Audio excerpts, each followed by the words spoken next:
India's laughter champion. आज आपको हंसाने के लिए मैं 2-4 छोटी छोटी कविताएं सुनाऊंगा। पसंद आ गई तो ठीक, वरना 5-7 बड़ी बड़ी सुनाऊंगा। तो आपके लिए तो यही अच्छा होगा कि पहली बार में तालियां बजा दे। ये एडवांस बुकिंग है। ये मैंने इसलिए कहा क्योंकि एक जगह मैंने एक कविता सुनाई, मेरे अरमान समंदर से भी गहरे हैं, मेरे अरमान समंदर से भी गहरे हैं। सामने बैठी ऑडियंस बोली तू कुछ भी सुना, हम तो जन्म से बहरे हैं। आज ऐसा नहीं होना चाहिए। कुछ कटपीस देखिए। भारत अजीब देश है, अजीबो गरीब यहाँ का परिवेश है। नया युग है, नए फैशन है, नए मूल्यों की नई डेफिनेशन है। भारत अजीब देश है, अजीबो गरीब यहाँ का परिवेश है। नया युग है, नए फैशन है, नए मूल्यों की नई डेफिनेशन है। पत्नी ने कहा पति से, क्यों जी अपने घर में रामराज कब आएगा? पति बोला जिस दिन कोई रावण तुझे उठाकर ले जाएगा। मैंने एक पत्नी पीड़ित पति से पूछा, आजादी और मुक्ति में क्या अंतर है? मैंने एक पत्नी पीड़ित पति से पूछा, आजादी और मुक्ति में क्या अंतर है? वो बोला दोनों एक दूसरे के समानांतर है और हमारे पास दोनों को पाने का मंत्र है। तुम भी ध्यान लगाकर सुनो ये युक्ति, पत्नी मायके चली जाए तो आजादी है और ईश्वर के पास चली जाए तो मुक्ति। और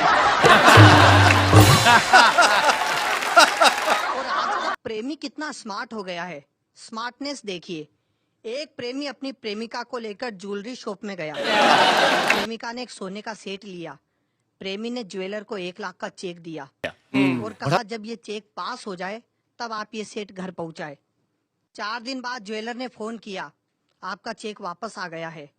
प्रेमी बोला चेक के वापस आने का मुझे कोई गम नहीं है, लेकिन इन 4 दिनों में जो आनंद मिला वो कम नहीं है। इस दुनिया में अलग अलग लोगों की अलग अलग परंपराएं होती है। परंपराएं देखिए। एक चाइनीज ने अपने चाचा की समाधि पर चावल चढ़ाए और एक अंग्रेज ने अपने डैडी की समाधि पर फूल चढ़ाए। एक चाइनीज ने अपने चाचा की समाधि पर चावल चढ़ाए, एक अंग्रेज ने अपने डैडी की समाधि पर फूल चढ़ाए। फिर चाइनीज से पूछा तुम्हारा चाचा चावल खाने कब आएगा? चाइनीज बोला जब तेरा डैडी फूल सूंघने आएगा। और गरीबी और अमीरी का अंतर देखिए। एक साहब एयर क्रैश में गए, मरकर सीधे स्वर्ग पहुंचे। 2 दिन बाद उनका नौकर रामू रेल एक्सीडेंट में मरा, मरकर सीधे साहब के पास गया। साहब ने रामू को देखा, देखकर डांटा, तेरी लेट आने की आदत नहीं गई। रामू बोला साहब आप बड़े हैं, हवाई जहाज से आ गए पहले आ गए, मैं गरीब आदमी हूँ, ट्रेन से आया लेट हो गया। और हमारे देश में घर बैठे पैसे कमाने के तरीके देखिए।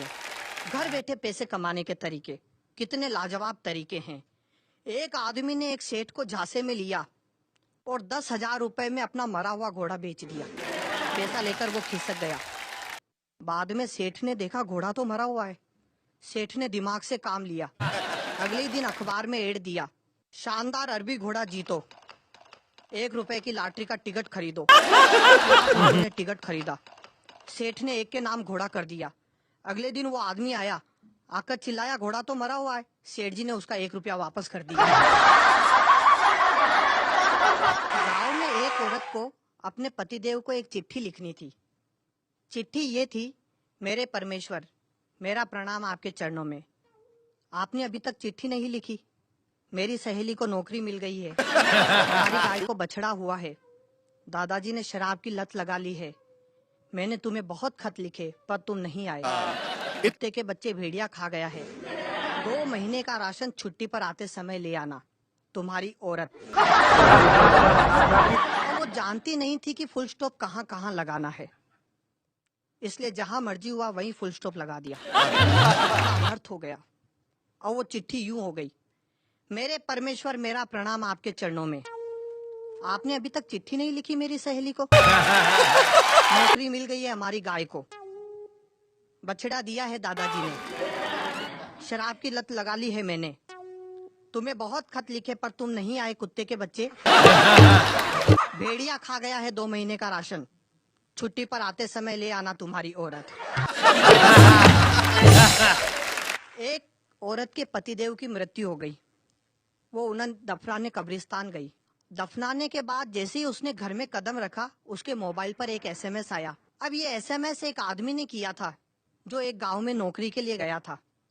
उसने ये एसएमएस अपनी पत्नी को किया था, लेकिन गलती से इस औरत के पास आ गया जो अपने पति को दफना कर आई थी।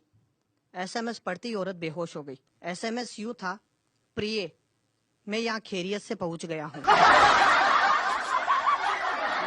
यहाँ बहुत गर्मी है, जगह की भी कमी है।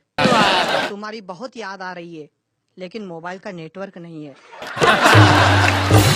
तुमसे बात नहीं कर सकता, लेकिन बीच बीच में एसएमएस करता रहूंगा। तुम थोड़े दिन धीरज रखो, बहुत जल्द तुम्हें भी अपने पास बुला लूंगा। तुम्हारा पति।